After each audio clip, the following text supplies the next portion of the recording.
Well, let's go back to 91 and talk about your first solo album, Double E Ticket. Well, what was the significance of that title? Well, back when I was a kid, when you went to Disneyland, they gave you a ticket book. And you had A tickets, which were like the Main Street, you could go see Abraham Lincoln. Mm-hmm. B tickets were like Dumbo, C tickets were like Tomorrowland, you could get in there, but D tickets, same thing. But the E ticket was the cool ride. That was the Matterhorn. That was the Haunted Castle. Mm-hmm. The hip rides. Those are the ones that went first. The E's always cleared the book first. So. When I was thinking of a title, I don't know, it just came to mind that E-Ticket was, that was the high-class ticket. That was the front row, for your thrill rides. So I just stuck another E on there for whatever reason. I don't remember what it was, and just called it a double E-Ticket. So that's where the title came from. Nice. I like how you linked all the tracks together with funny audio clips. In fact, I used one of them at the start of the podcast, the Stephen Hawking one. And, the energy level throughout the album is very high. Is that because you're just excited about doing a solo album, or because you felt like you had something to prove to the guitar community? Well, hell yes, both, everything. That's your Piss and Vinegar album. Your first album is the one where you have no stops. When I listen back to it, it's like, wow, there's a lot going on there. I would do it differently today because I'm different. Not that it's better; it would just be different. You find out when you first come out of the gate, your first burst of energy is always your strongest, and then you settle into a pace, especially if it's a long marathon. Mm-hmm. So the first opening is you're trying to get a head start. Of course, I had something to prove. I'd been struggling for years in clubs and all of that stuff, and I knew damn well how good. I'm talking about my mindset back then, how good I knew I was, and I needed to show people, here's how you really do a guitar instrumental album, and all that stuff when you're young, that's what you think, you're only interested in blowing the other band off the stage. That was the whole thing, man. We need to blow our closer off the stage. You find out later on that that's not really what's important, but at the time, right out of the starting gate, that's what you do. So, the tunes were written like that to wow people, as much as have fun with what I was doing. It wasn't that... I actually wasn't doing this to soapbox my soloing techniques as much as it was my compositional fun that I was having with the tunes. That's why there's a lot more themes with my stuff than there would be with someone else and other guitar players. Where I was really very theme oriented and compositionally oriented as opposed to the other bill of fares that were out there at the time. Yeah, that's why I said it sounds more modern. I look at the data, I go, this can't be 91. Yeah, this has got to be like 2001, if even. There's not a weak moment on it. It's exciting to listen to, and we've had people like Lyle Workman on and Daryl Gable and some of these really good guitar players that people know Lyle with Beck and with Sting, but they might not know his solo albums, and that stuff is just incredible. On par with Lyle and I are Lyle and I go back all the way back up to the Bay Area. He's a dear friend of mine, mm-hmm. and one of the only guitar players today that I will still listen to on a regular basis, because he's incredible. And, I used to get his guitar students up there when he left to do Bourgeois Tag, and he left, to do that. I would get his guitar students thinking, well, he was teaching us this. Can you teach us this thing? And it would be these impossible chords that he came up with. Right. Just nuts. And the first time I met him, I was in Toy Matinee, and it was at the New Georges over there in Marin County. He came and said, I'm Lyle Workman. I said, oh, you're the bastard that I had to teach your students and busted my ball. I just went off on him, in a good-natured way, and he started laughing like, I'm sorry, man, But we immediately loved each other. It was just one of those things where we both recognized each other, and, we're still very close, and he's an incredible guitar player. And the reason I brought him up is because you have that similar sensibility that each other has, which is you focus on the composition and you know when to hold back and use restraint and play a few notes and when to play fast, and it isn't just 99 miles an hour the whole time. So, and that's why I like to listen to his too, because there's nothing else like it. I mean, your solo albums and his solo albums, that's it. I mean, there's nothing else literally that sounds and makes me feel the way that those albums do. Well, I appreciate, again, being put in a category with Lyle, because I'm with you. I respect him like crazy. Mm-hmm. Well, I like every track on the album. One of my favorites, though, has always been Razorback. And I know Ronnie Montrose contributed some slide guitar to that one. I didn't know it the first several times I heard the song. I thought it was all your guitar. Most of it is. He's doing the slide. As my listeners know, a few days after he'd passed away, I recorded a special edition of the podcast in his honor, in which I spoke to several of his friends and fellow musicians. I know you go back a long way with Ronnie Montrose. How did you first meet him? Well, I was in it was my high school band, Rock Island. I think it was 77. Our manager at the time had worked with Bill Graham's organization, so he was able to get a meeting together with Ronnie and my band, and we went in and cut a demo and in the Automat in San Francisco, and he and I immediately locked it with each other. It was one of those things that we both got, the same type of music, and our sense of humor was depraved, and we connected on a lot of different levels. And he produced several tunes of ours, and then we just ended up being friends. And whatever projects I was doing, he would help on. I would help him on particular things, and we lived very close to each other, within about a mile and a half. So, I would help him when he was developing the Steiner head for concert. He didn't, we did it at my house. We, put the whole thing together. His parents, my parents became his parents, and we were just friends. And then we would play together. And and he was my mentor. He was the one that said, hey, look, man, I don't ever want you to be lost or dropped by the wayside. You have too much talent. Let me take you in on my nickel, and we'll do a whole album and see if we can sell this thing.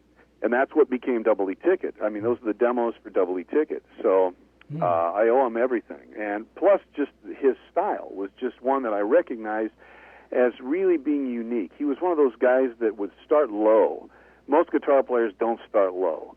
He always started low and stayed low for a long time, and would make these deliberately swaggering phrases, that were just incredible. And then eventually he'd go up high, but he used the entire neck, and it just developed his style. And then when he did a remake like Town Without Pity, there's a perfect example of how to do a remake and make it your own.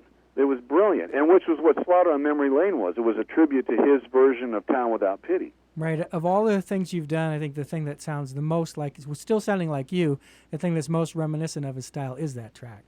Yeah. Well, there's a good reason. A lot of him is in me, because I hear things the way that he did. Whether that was because I'd been around it for so long with him, or just because I got the same ebb and flows that he listened to. I was always heavily influenced by him, and always will be, because he was one of those guitar players that I think never got the recognition that he deserved. He was the American Jimmy Page. He was like the Miles Davis, in rock, because there's so many players who went through him and learned from him. And he was one of those guys that never liked to repeat anything. He went through a completely anti-Montrose stage for a long time. He wouldn't play any of the Montrose stuff because he didn't want to do that. He just wanted to move on with his own stuff. It wasn't until the end where he embraced it all.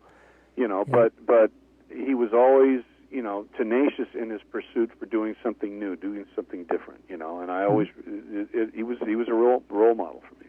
Well, when I interviewed Lee Sklar, I told him that, when I was in high school, people would always argue about who was better, Eddie Van Halen or Randy Rhoads. And somebody asked me that, and I said, let's see, who's better, Eddie Van Halen or Randy Rhoads? I said, I like Ronnie Montrose. That's what I would have said. Let's just table that. And the reason our listeners didn't hear that comment is when I recorded my interview with Lee Sklar, Ronnie was alive, but in the little gap between I aired it is when he had died, and I didn't want to. It would have taken on a whole different tone. So right, yes, it would have. And the following week, I interviewed Robbie Rist, and we were talking about the melismatic type Stevie Wonder kind of singing, and he mentioned Whitney Houston, who was alive when we recorded it.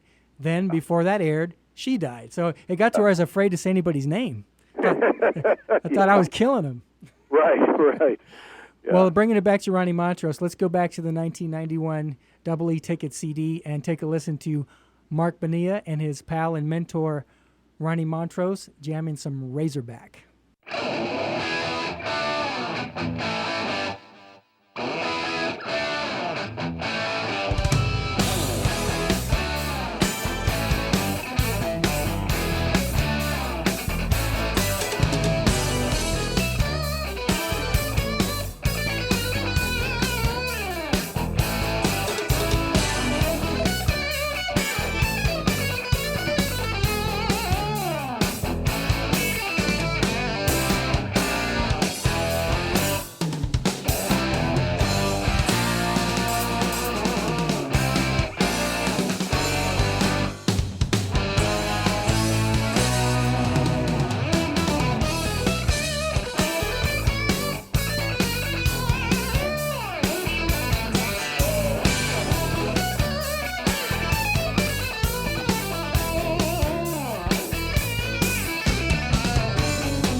We got a little Rolling Stones tribute there during the fade out, and then a Beatles tribute during the fade back. So I see you're straddling the fence on the great Beatles-Stones debate. Well, yeah, and also if you hear at the end, I'm actually saying the words. What am I saying? Hot turkey sandwich.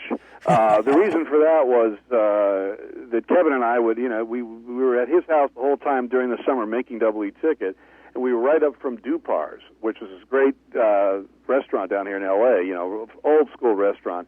And every time we'd go down there, I would order the hot turkey sandwich and mashed potatoes. That was my bill of fare. They knew it. It's just, okay, you're here, here's it is, So it got to be an in-joke that that's all I ate. And so at the end, when Lennon says cranberry sauce, I basically answered with hot turkey sandwich. You can hear it on the way out. And we actually tossed all the pieces up in the air, just like George Martin did. We cut the tape up, threw it up in the air, all the Mellotron pieces and stuff, and did it exactly the way that they did it. So it's authentic. And let's also backtrack to I Am the Walrus that you did, because a lot of people don't know that intro on the keyboard is based on hearing a siren, a neen, and you guys really punched that fact on your version, which I thought was cool. Yeah, we did. And that was just a groove that we had gotten together when we were doing stuff live at Keneally had started. And I just went, man, we got to do this on the next album. This is just too cool, and that's what we did. And again, I usually don't tread in Beatle territory, it's sacred, like Hendrix. But I said, well, if I'm going to do it, let me do it with some serious attitude. And of course, then I brought my buddy Ronnie in to do the slide again on it because he just put such great attitude to it. I figured that would give it the credibility that it needed, like Glenn, singing Whiter Shades. So that was the reason I had Ronnie come in to do that as well. Nice. Well, let me give my listeners a heads up. We've played, as you've heard, a lot of awesome music, but there's a lot you haven't heard, so you're going to have to go check these CDs out. I want to make sure everybody has your official website, which is marcbonilla.com. That's MarcBonilla.com. I encourage you to rush out and get those solo albums, if nothing else. And, of course, the Keith Emerson Band and the Three Fates Project also come highly recommended. I want to remind you about our Music Purchase Fund, which is used to buy some of the music you hear on the show, namely the music I don't already own. I want to thank Darren Benyon for his contribution to the fund. Darren is a huge fan of the Keith Emerson Band, who wanted me to mention that you guys really need to do more live gigs stateside. I mean, Russia and Mongolia are fine and well, but, how about some shows in your own backyard there in Southern Cal? Yeah, we're talking about doing that, so I know people here want to see us. Plans are in the works for doing some of that stuff. So. Well, he's going to be very happy to hear that. Yeah. In case anyone listening is disappointed that we didn't talk about California Transit Authority, particularly after opening the show with one of their tracks, we'll have no fear. Our next episode of the podcast will be devoted exclusively to that topic. I'm hoping to be joined by the band's co-producer, horn arranger, and lead guitarist, Marc Bonilla. So you definitely don't want to miss that. Well, Marc, on behalf of my listeners, I want to thank you for taking the time to talk with me today. And even more importantly, I want to thank you for all the great music. You're definitely one of the best in the business. Well, I appreciate it, and it's all been a pleasure for me all the way down the line. This podcast was recorded at Mojo Recording Studio in Phoenix, Arizona. It was engineered by Mike Post. I'm going to close the show now with one of my favorite tracks from Double E Ticket. This is called Slaughter on Memory Lane. So long, everybody.